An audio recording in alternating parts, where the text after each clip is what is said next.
বাবা চালাচ্ছে দেখেন। বাচ্চার গাড়ি বাচ্চার বাবা চালাচ্ছে। বাচ্চার বাবা চালাচ্ছে, সামনে পিছে দৌড়ে নিয়ে যাবে, হাতে পিকআপ সহ দেখেন। হাতে পিকআপ। হাতে পিকআপ দেখেন ভাইয়া। আচ্ছা আচ্ছা আচ্ছা। আর এটা ওয়েট নিবে 65 থেকে 100 কেজি।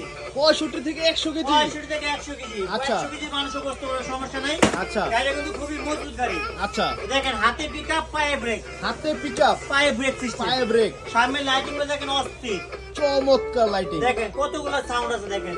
আচ্ছা আচ্ছা আচ্ছা। এক এক সাউন্ড দেখেন। চমৎকার সাউন্ড। দেখেন ভাই। আবার হর্ন আছে দেখেন। হরেন দেওয়া এই আছে। দেখেন। একবার অরিজিনাল গাড়ির মতো হর্ন দেওয়া আছে, লুকিং গ্লাস যেমনি খুশি সেমনি ইউজ করতে পারবেন। আচ্ছা আচ্ছা আচ্ছা। ভলিউম সিস্টেম আছে। আর আচ্ছা। বাচ্চা বলতে সেফটি সহ। বাচ্চা পড়বে বাচ্চা না। পড়ার কোনো ভয় নাই, পিছনে বাস্কেট আছে খেলা রাখার জন্য। আচ্ছা আচ্ছা। ঠিক আছে। আর বাচ্চা কিন্তু এখানে বসবে। এক আচ্ছা। বছর থেকে নিয়ে 12 বছর পর্যন্ত চালাতে 1 পারবে। থেকে 12 বছর। 1 থেকে 12 বছর। এটা আচ্ছা। ফরওয়ার্ড দিবেন, হাতে পিকআপ, সামনে দিলে সামনে, আবার পিছনে দিলে কিন্তু পিছনে যাবে। পিছনে দিলে সাথে পিছনে আবার যাবে। গান শুনতে পারবে।